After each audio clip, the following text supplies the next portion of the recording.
Ngelawang menjadi sebuah tradisi seni unik yang kerap dijumpai di kawasan Pulau Bali, terutama pentas saat jelang Hari Raya Umat Hindu seperti Galungan, Kuningan, dan Nyepi. Tradisi ngelawang ini sangat identik dengan sekumpulan remaja ataupun anak-anak memainkan gong dan menarikan barong atau sejenisnya dari satu rumah ke rumah yang lainnya. Pemilik rumah biasanya memberikan imbalan dana punil seikhlasnya kepada anak-anak yang telah mementaskan tarian ngelawang. Fenomena inilah yang kadangkala menjadikan ngelawang seperti orang ngamen dengan tujuan imbalan berupa uang dengan mengenyampingkan sebuah budaya. Pada mulanya tradisi ngelawang merupakan sebuah rangkaian upacara religi yang tidak lepas dari mitos Dewi Durga dan Sangyang Trisemaya seperti yang dikutip dalam Lontar Barongswari. Dalam lontar ini dikisahkan Dewi Uma yang menjelma menjadi Dewi Durga menyebarkan aura negatif yang kemudian menyebabkan beragam wabah bagi umat manusia di bumi. Dewa Iswara bersama Dewa Brahma kemudian turun ke dunia dan berpencar untuk membantu menghilangkan wabah tersebut. Dewa Iswara menjelma menjadi barong yang menjadi asal muasal tarian barong dalam berbagai ritual.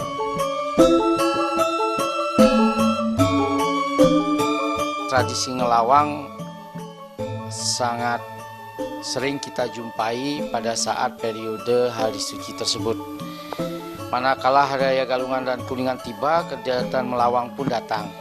Anak-anak bergerombol, beberapa orang itu mengusung barong, membawa peralatan musik, gamelan, dan mereka berjalan dari ujung desa ke ujung desa yang lain dan menari di depan pintu warga desa. Karena menari di depan pintu warga desa itulah disebut dengan ngelawang. Ngelawang ini memang menjadi sebuah tradisi yang merupakan ciri khas pelayanan Hari Suci Galungan dan Kuningan. Di tahun-tahun lalu, di tahun-tahun yang dahulu, tahun 70-80-an, tradisi ngelawang masih menjadi suatu tradisi yang dinanti-nanti. Ngelawang sendiri itu memiliki makna filosofis dan makna tradisi. Jadi sebenarnya ngelawang itu akan banyak ditemukan pada desa-desa pekeraman yang memiliki tapakan yang disungsung. Filosofi dari ngelawang ini sebenarnya adalah filosofi untuk membersihkan Buana Agung atau wewidangan desa adat tersebut. Inilah sesungguhnya kenapa yang diusung itu adalah barong. Barong itu adalah simbol kekuatan dewa ya, yang diharapkan nantinya memberikan keselamatan bagi seluruh kerama adat di desa adat tersebut. Pada beberapa desa malah dilakukan satu hari sebelum hari Sugihan Jawa atau mungkin dikenal dengan Sugihan Penganten. Di satu hari sebelumnya sampai dengan Bude Klion Pang pada akhir dari rentetan perayaan Hari Raya Galungan atau Hari Suci Galungan dan Kuningan tersebut. Tradisi ini memang unik dan hanya ada di Bali. Dan di seluruh Bali pun tidak pada semua desa ya, terutama pada desa-desa adat yang menyungsung tapakan seperti yang saya sebutkan tadi.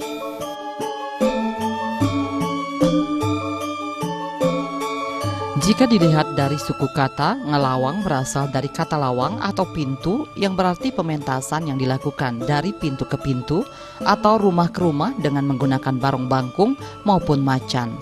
Secara filosofi, ngelawang bertujuan untuk menetralisir kekuatan buta agar menjadi kekuatan dewa. Jadwal ngelawang biasanya dilaksanakan saat jelang Hari Raya Galungan hingga Bude Kliwon Pang. Barong sendiri merupakan bentuk perwujudan dari Sang Banaspati Raja yang bisa menjaga manusia dari wabah dan bahaya.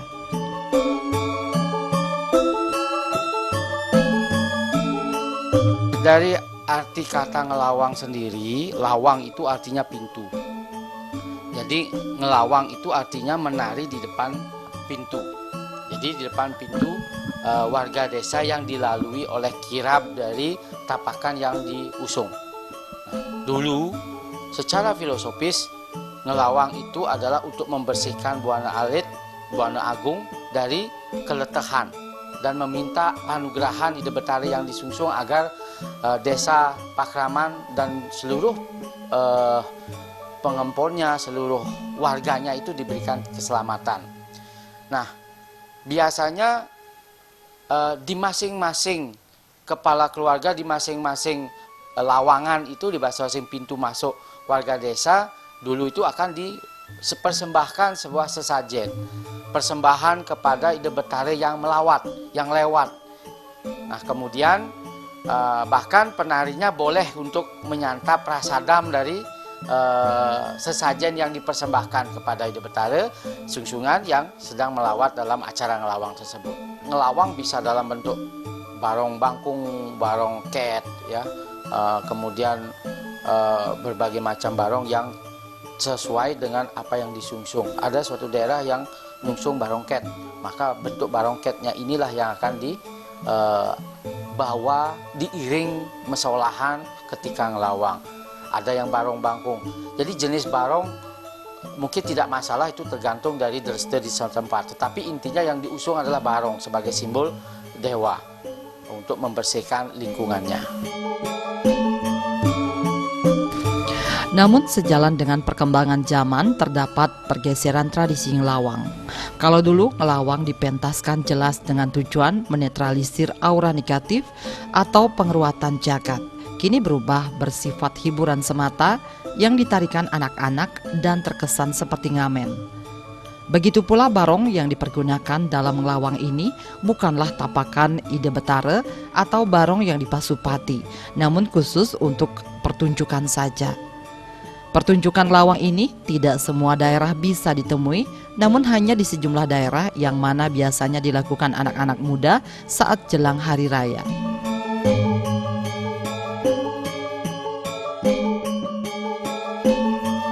Nah, namun kini hal ini sedikit bergeser, ya. Ngelawang yang kita lihat sekarang ini lebih kepada semacam tanda kutip kayak orang amen, ya. Jadi orang dilakukan dengan rasa sukacita menyambut hari raya Galungan, dilakukan biasanya oleh anak-anak beberapa orang, 4-5 orang, mengusung barong, kemudian menari dengan harapan imbalan uang. Nah, ini adalah sebuah pergeseran sebenarnya. Memang disayangkan sih juga, ya, terjadi pergeseran ini. Namun ada sisi baiknya di mana anak-anak lebih mengenal budayanya, lebih mencintai budayanya dengan mau menarikan barong ini di sekitar desa Pakramannya. Ya, tentu mendekati ini perlu seni tersendiri, ya. Jadi anak-anak dengan keceriaan khas anak-anak, mereka berkumpul bergembira sambil berlari-lari membawa barong dan gamelan, ya, menari di depan pintu masyarakat desa dan banjar setempat. Tentu jangan dilarang begitu saja. Secara pelan barangkali tokoh masyarakat di sana dapat mengambil peran mengarahkan. Kapan dia boleh seperti ini, yang seperti sekarang kita lihat menari menerima pihak imbalan uang, kapan dia tidak boleh melakukan ini. Dan yang paling penting, tentu kita harus mau untuk membagi pengetahuan kita kepada anak-anak dengan bahasa yang mudah dimengerti.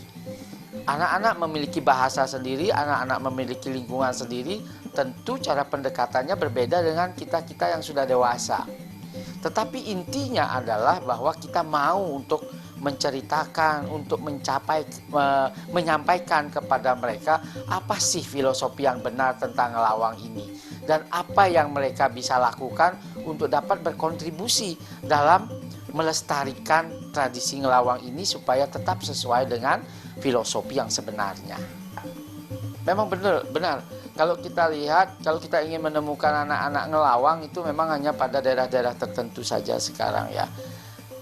Ini sebuah kekhawatiran sebetulnya. Apakah, pertanyaan saya sama juga dengan seperti itu, apakah ini sebuah gerusan budaya di mana anak-anak lebih menyukai memainkan gadget daripada membawa barong ngelawang bersama teman-teman yang lain. Ini sebuah fenomena yang perlu kita cermati memang. Dan tugas kita semua, seperti yang saya sampaikan tadi, tugas tokoh masyarakat di setempat untuk mengajak anak-anak untuk kembali tertarik kepada tradisi ngelawang ini secara pelan, bijaksana, dan ngemong. Ya, dengan cara seperti itu saya kira kita tidak akan kehilangan satu tradisi yang hanya bisa kita dapatkan di Bali.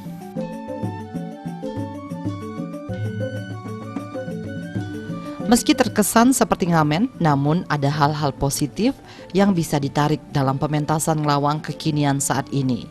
Di antaranya, anak-anak secara tidak langsung mulai mengenal dan mencintai budaya Bali yang belum begitu banyak dikenal orang. Namun demikian, dalam pementasan ini perlu diarahkan oleh tokoh masyarakat maupun seniman mengenai pakem pementasan maupun jenis tapakan yang dipergunakan. Ada hal-hal positif yang kita bisa tarik dari hal ini. Yang pertama, anak-anak bisa lebih bersosialisasi. Jadi mereka akan mengenal wilayahnya, mengenal desanya, mengenal warganya dengan lebih baik. Sehingga mereka bisa berkomunikasi dengan baik. Dan bahkan bukan tidak mungkin jika terjadi masalah-masalah sebelumnya di antara mereka, justru pada saat ngelawang ini mereka bertemu, bergembira ria, dan masalah itu menjadi selesai dengan sendirinya. Itu yang pertama. Yang kedua, jika tradisi ngelawang ini terus-menerus dilakukan oleh anak-anak sejak usia dini, saya yakin maka tradisi Bali kita akan ajak. Ini sebuah keyakinan yang sangat bisa dilihat dengan kasat mata. Anak-anak sejak usia dini mereka dengan sukacita mengusung barong yang kadang-kadang kan cukup berat itu, berkeliling desa menari dengan gembira. Ini adalah bentuk kegejawantahan dari semangat generasi muda kita dalam mengajarkan tradisi Bali, tradisi adat Bali. Saya yakin jika ini terus berlanjut, maka keajegan budaya adat dan budaya Bali itu akan menjadi sebuah keniscayaan. Cuman mungkin perlu diarahkan. Diarahkan apanya? Bahwa menarikan barong itu ada pakemnya, pengiringan, musik iringannya, tetabuhannya juga ada pakemnya. Dan apabila yang diiring, diarak itu adalah sungsungan, mohon untuk mengikuti agem-ageman yang ada. Jangan sampai kegembiraan itu mendatangkan hal-hal yang tidak kita inginkan. Sejatinya ngelawang dalam pementasan menggunakan kostum barong yang sakral yang diempon atau dimiliki desa setempat, namun tidak saat ini kebanyakan dimiliki oleh perkumpulan anak-anak muda yang ingin mengekspresikan seni ngelawang. Jika dilihat dari ritual, sebelum pementasan dilakukan sejumlah upacara ritual dengan maturan Banten atau sesaji di pura setempat. Usai dilaksanakan upacara, tapakan Ide Betara ini selanjutnya diusung atau disunggi oleh orang tertentu saja yang sudah ditentukan sebelumnya, bukan orang sembarangan. Dalam perjalanan keliling desa, tapakan Ide Betara yang dipergunakan untuk ngelawang akan melewati pintu masuk rumah warga. Pemilik rumah akan menghaturkan canang dan sesari untuk menyambut penolak bala tersebut. Tapakan Ide Betara yang dipergunakan untuk ngelawang ini dipercaya memiliki kekuatan untuk menetralisir kekuatan negatif yang ada di lingkungan rumah tersebut. Intinya, ngelawang itu adalah nedunang dan ngiringan tapakan. Ya, zaman dahulu itu nedungan dan ngiringan tapakan. Apabila misalkan suatu daerah itu kena bencana, terjadi bencana alam, terjadi kekeringan, terjadi penyakit yang kalau sekarang kita kenal dengan pandemi. Zaman dahulu itu warga Banjar Adat, warga desa adat akan memohon panugrahan di tapakan untuk memberikan perlindungan supaya bencana, mara bahaya, kemudian misalkan penyakit itu dapat segera teratasi dengan baik dan masyarakat diberikan kesejahteraan, kerahayuan, dan kerahajangan selanjutnya. Nah, dengan cara mereka itu akan nedunang tapakan, napak pertiwi, dan mengelilingi desa adat, sewewidangan desa adat tersebut untuk memohon keselamatan. Dengan harapan, dengan ketulusan bahwa Ide Betara yang mereka sungsung itu akan ngeruat dan memberikan keselamatan tersebut. Tentu upacara yang mengiringi dari ngelawang yang secara filosofis membersihkan wewidangan desa adat tersebut mungkin akan tidak sama satu daerah dengan daerah yang lain. Tetapi intinya tentu memerlukan upakara yang dapat menjadi sarana. Ya, jadi kita tahu upakara sebagai sarana dan juga persembahan. Jadi tentu ide tapakan yang kita sucikan itu tidak serta-merta begitu saja ditedunkan tanpa aci-aci, tanpa upacara, tanpa upakara yang semestinya. Tentu manfaat yang kita inginkan mungkin tidak akan kita dapatkan. Sejalan dengan Bali sebagai destinasi pariwisata, Ngelawang justru saat ini dijadikan sebagai salah satu paket pariwisata yang memiliki daya tarik tersendiri bagi wisatawan yang berkunjung ke Bali. Paket ini bisa kita temui di sejumlah destinasi pariwisata seperti di Kabupaten Gianyar maupun yang lainnya yang ada di Bali. Namun demikian, dalam pertunjukannya tidak menggunakan tapakan ide betara, namun sebatas keperluan hiburan. Fenomena menjadikan Barong sebagai sebuah atraksi pariwisata sudah berlangsung sejak lama. Kita banyak bisa temukan misalkan di daerah Sukawati, daerah Gianyar itu malah ada studio khusus atau panggung khusus yang dimana ada tarian kecak, di dalamnya ada Barong. Demikian juga dengan Ngelawang. Cara kita membedakan mana yang tontonan, mana yang berangkaian dengan sebuah upacara, tentu saja pada upacara yang mengikuti sebelum atau sesudah acara Ngelawang ini dilaksanakan.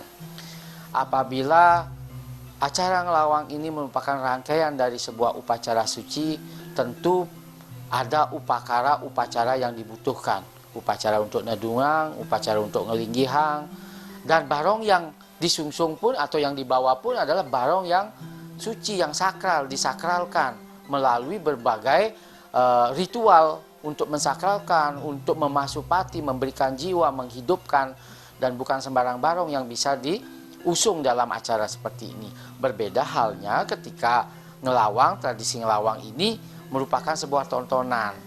Nah, itu bisa sembarang barong yang berwujud barong, tetapi tidak menjalani sebuah ritual tertentu untuk memberikan taksu terhadap barong tersebut, untuk mempasupati barong tersebut, dan sebelum ataupun sesudah acara Ngelawang ini tidak diikuti oleh upacara untuk itu. Dan yang paling penting adalah ketika Ngelawang ini merupakan sebuah rangkaian daripada sebuah upacara, di sana tidak mengharapkan imbalan berupa uang. Biasanya rumah-rumah yang dilewati juga mempersembahkan sebuah persembahan yang prasadamnya dapat dinikmati oleh penari barong, dan penari barongnya akan melaksanakan ngayah dengan tulus ikhlas, dengan segenap hatinya. Ini yang akan memberikan taksu dari acara tersebut.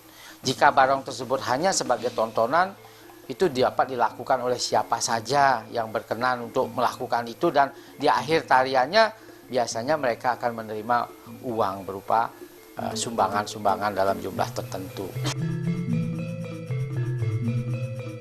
Meski sebatas hiburan dan pertunjukan, namun dalam pementasan Ngelawang ini perlu juga mengikuti pakem yang ada. Karena bagaimanapun, sebuah karya seni diciptakan dari sebuah pakem yang memiliki arti dan tujuan tersendiri.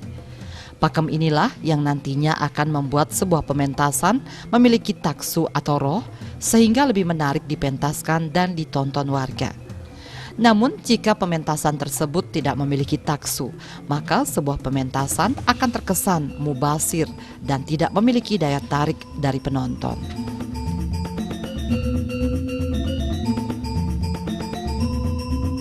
Kita percaya bahwa taksu itu hadir pada sesuhunan kita. Ini yang tidak boleh ditawar.